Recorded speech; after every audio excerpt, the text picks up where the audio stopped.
Spinoza believed that the universe is not disordered, hostile, or arbitrary, but governed by an intelligible logic. Everything that exists, he argued, follows from the same underlying structure. Nothing stands outside it, and nothing escapes it. Human beings are not exceptions to this order. They are expressions of it. Wisdom, for Spinoza, begins when a person understands this and stops imagining themselves as separate from reality. He rejected the idea that events happen for personal reasons. To him, nature does not reward or punish. It does not favor or oppose. It simply unfolds. He wrote, "Nature has no particular goal in view, and final causes are nothing but human fictions." When people believe the universe is aimed at them either for or against them, they misread its structure and create unnecessary suffering. Spinoza believed that everything follows from cause and necessity. Every thought, emotion, and action has an explanation, even if that explanation is hidden. Nothing happens without reason. To understand something is to see how it arises from what came before. When people fail to see this chain, they experience confusion and resentment. When they see it clearly, resistance fades. He believed that most human suffering comes not from reality itself, but from misunderstanding reality. People imagine that things should have happened differently. They replay events, resist outcomes, and cling to alternatives that never existed. But Spinoza argued that whatever happens follows necessarily from the nature of things. He wrote, "In nature there is nothing contingent, but all things are determined by the necessity of the divine nature to exist and act in a definite way." From this perspective, he redefined freedom. Freedom was not randomness or independence from cause. That, he believed, was an illusion. True freedom is understanding necessity. When a person understands why something happens, they are no longer mentally dragged by it. They move from blind reaction to clear awareness. Spinoza observed that people often believe they are free simply because they are conscious of their desires. But they are rarely conscious of the causes behind those desires. He wrote, "Men believe themselves to be free because they are conscious of their actions, and ignorant of the causes by which they are determined." Wisdom, then, is not denying causation, but seeing it. He paid special attention to emotions. He believed emotions are not mysterious forces but natural events governed by the same logic as everything else. Fear, anger, desire, and joy all arise from how the mind interprets what happens. When the mind misunderstands, emotions dominate. When the mind understands, emotions transform. Spinoza did not teach people to suppress emotions. He taught them to understand them. An emotion loses its power when its cause becomes clear.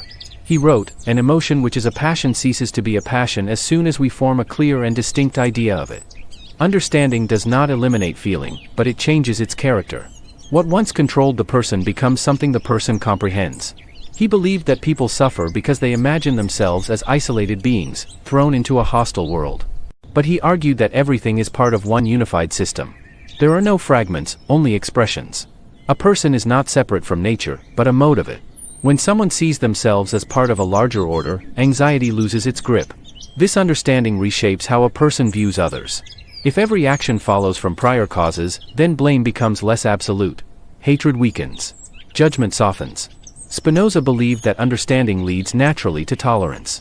He wrote, "He who understands himself and his emotions loves God, and loves him the more he understands himself and his emotions." In non-religious terms, understanding reality leads to acceptance of oneself and others.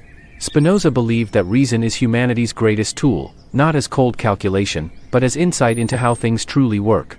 Through reason, the mind moves from confusion to clarity. Through clarity, it moves from emotional slavery to stability. Reason allows a person to see patterns where they once saw chaos. He believed joy is a signal of increased understanding. When the mind grasps reality clearly, it expands. Confusion contracts the mind, understanding enlarges it. He wrote, "Joy is the passage from a lesser to a greater perfection." In this sense, joy is not indulgence, but growth. It reflects alignment with reality rather than resistance to it. Spinoza distinguished between passive states and active understanding. A person is passive when emotions control them. They are active when they understand the causes of those emotions. This shift, from being acted upon to acting through understanding, is the movement toward freedom. He believed that people exhaust themselves trying to control what lies outside their nature. They seek certainty where none exists, permanence where change is inevitable. But the universe does not bend to preference. It follows its own logic. Wisdom, Spinoza taught, lies in aligning the mind with that logic rather than fighting it. He rejected the idea that wisdom comes from fear of punishment or hope of reward. A wise person acts well because they understand consequences, not because they expect approval. He wrote, "The wise man thinks least of all of death, and his wisdom is a meditation not of death but of life.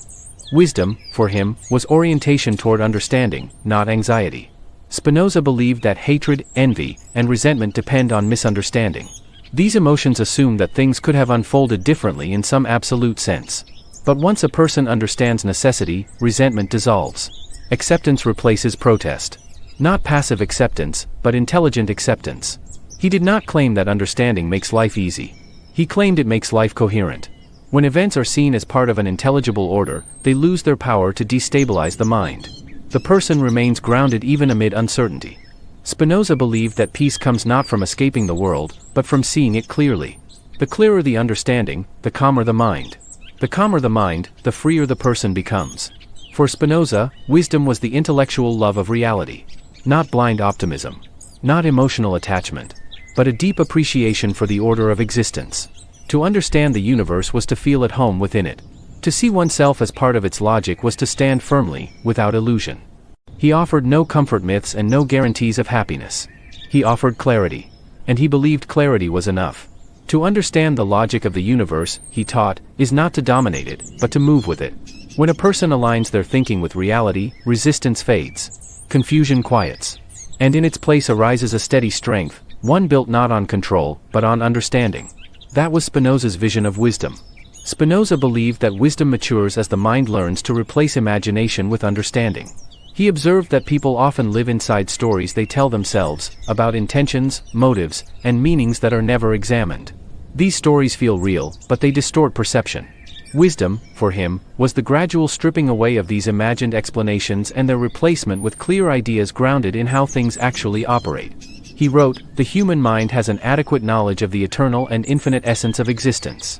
Wisdom, then, was not something added from outside, but something uncovered through clarity. He also believed that a wise person is less reactive because they no longer take events personally. When something unpleasant happens, the untrained mind asks, "Why me?" The wise mind asks, "What caused this?" This shift changes everything. Spinoza taught that understanding dissolves emotional excess. He stated, an emotion toward a thing which we imagine simply, and not as necessary or possible or contingent, is greater than toward one which we imagine as free. When events are understood as necessary, emotional intensity decreases. Spinoza's vision of wisdom emphasized mental stability over emotional highs. He believed wisdom does not produce constant happiness, but consistency. The wise person is not immune to pain or loss, but they are less shaken by it. They understand that change is built into existence itself. He wrote, "All things excellent are as difficult as they are rare." Wisdom requires effort because it demands clarity where illusion is easier. He believed that a wise mind seeks coherence rather than control. Most people attempt to dominate circumstances, people, or outcomes. When these efforts fail, frustration follows. Wisdom, Spinoza argued, lies in aligning one's understanding with reality instead of resisting it. When the mind stops demanding that the world behave differently, it gains a quiet strength. This strength does not eliminate struggle, but it prevents despair. Ultimately, Spinoza believed wisdom leads to inner freedom through understanding. A person who sees clearly is no longer enslaved by false hopes or exaggerated fears. They act from insight rather than impulse. In this state, the mind is steady, resilient, and at peace with necessity. This, for Spinoza, was the highest expression of human wisdom.